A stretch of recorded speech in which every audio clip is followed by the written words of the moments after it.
The baby wouldn't stop crying, not in the crowded terminal, not at the gate, and certainly not as the final boarding call echoed through the airport speakers. Mark Evans, a single dad with dark circles under his eyes and a worn-out diaper bag slung over his shoulder, looked like he'd been through a war, and in a way, he had.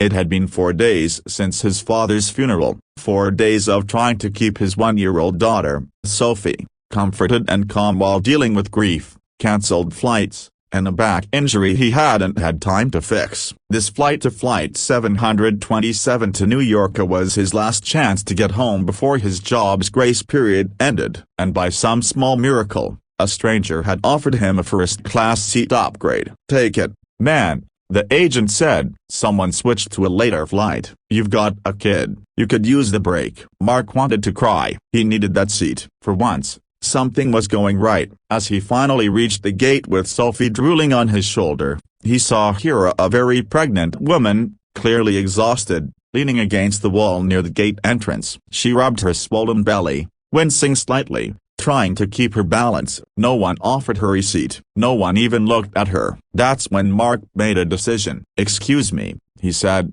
approaching her. "Would you like to take my first-class seat? It reclines all the way, more like room. You'd be more comfortable." The woman blinked in surprise. "That's a broken bar. Really kind of you. I've got a lap child and a stiff back. I'll be pacing the aisle anyway." He smiled, trying to downplay his pain. "Are you sure?" He nodded. "Yeah, you need it more than I do." She hesitated, touched her stomach, then gave a grateful smile. "Thank you. I'm Natalie, Mark, and this is Sophie." They parted ways at the jet bridge. Natalie handed her ticket to the flight attendant and took his seat up front. Mark, meanwhile, found himself crammed into a middle seat near the back, wedged between a teenager glued to a video game and a man snoring with his mouth open. But he didn't mind. Sophie had finally fallen asleep on his chest, and for the first time that week, everything felt a broken bar peaceful. What Mark didn't know, what no one on that flight knew, was that Natalie wasn't just any pregnant woman. She was Natalie Ashcraft,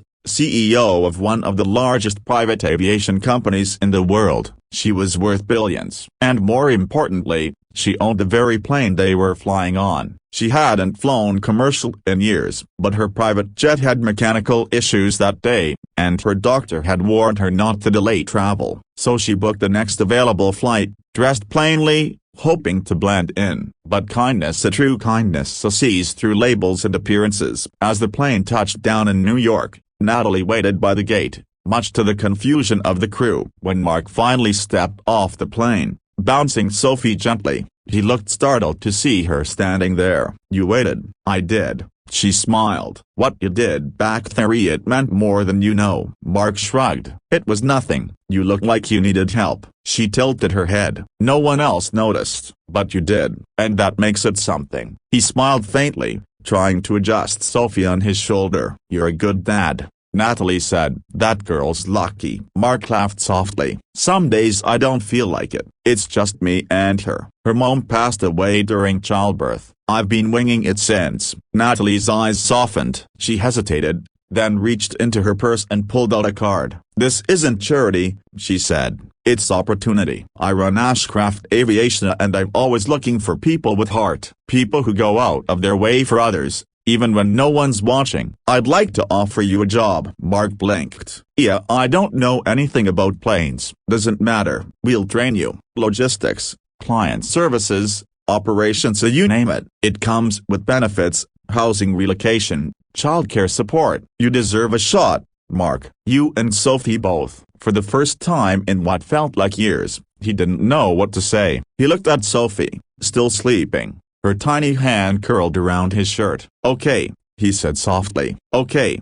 3 months later, Mark walked through the gleaming lobby of Ashcraft Aviation's New York headquarters, a clean-cut suit replacing his wrinkled hoodie. Sophie, in daycare just 2 floors down, had her own little locker with her name on it. He had a stable job, a home, and most importantly a hope. Natalie, now on maternity leave, still checked in with him. She said she'd never forget that day, and neither would he. The message? Sometimes, the smallest act of kindness, a simple offer of a seat, can change 2 lives. You never know who you're helping. And sometimes, When you give without expecting anything in return, life finds a way to give you everything you need. Because the best investments a broken bar are in people.